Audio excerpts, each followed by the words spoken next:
not everybody's meant to be a mother, and I didn't expect that of her. She was the mother she could be. As a young girl, Melissa Mills didn't know her mother, Norma McCorvey, was known to everyone else as Jane Roe, a complicated, at times dysfunctional woman. Melissa was raised by her maternal grandmother. How would you describe your mother? She was really funny. She was the life of the party. I didn't think of her as a mother figure. I thought of her more like a sister because that's how our relationship was. Melissa was almost a teenager when she realized her mother was Jane Roe, of Roe versus Wade. That's when she also learned she had two younger half-sisters, Jennifer Ferguson and Shelley Thornton. Shelley was the child known as Baby Roe. Journalist Joshua Prager spoke to the three women in his upcoming book, The Family Roe, An American Story, portions shared with The Atlantic. I think most people have no idea that there is a Baby Roe. We were all given up for adoption, but my grandparents adopted me, and the other two were given up at birth. She couldn't take care of herself, much less anybody else. The sisters met back in 2013. We only had like 24 hours together. It was very short, and we got as much in as we could. According to Prager's book, Thornton refused to meet McCorvey, the woman who told the world she didn't want her. Shelley never met her, and I think it was just too much.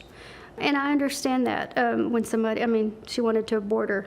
And she told Shelley that she expected her to thank her for not doing so. Mom had a sick sense of humor. Her humor was pretty harsh, and she was mad at Shelley because Shelley wouldn't do a DNA test. And when Shelley wouldn't, it kind of made her mad. Made her mad. As the only daughter who knew McCorvey growing up, Mills vowed she would be different. You wanted stability and civility. Yep. And family. Family, yep. How were you able to do that? I guess when you want something, you do it. What are you most proud of? My kids.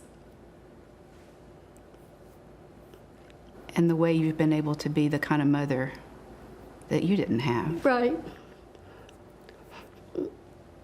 McCorvey felt she never fit in, used by both sides. At some point, she crossed over and started speaking on the other side. Right. Against abortion rights. Yeah, she felt guilty, and people made her feel bad for the part and the role that she played with the Roe versus Wade case and all the babies that were aborted through the years, and people would call her a killer. They called her Satan. They called her all kinds of terrible things.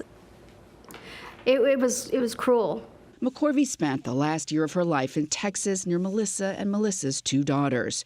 She died in 2017, leaving behind a legacy that remains as divisive as ever. You know, we all feel protective of our moms and their memories. I felt real protective.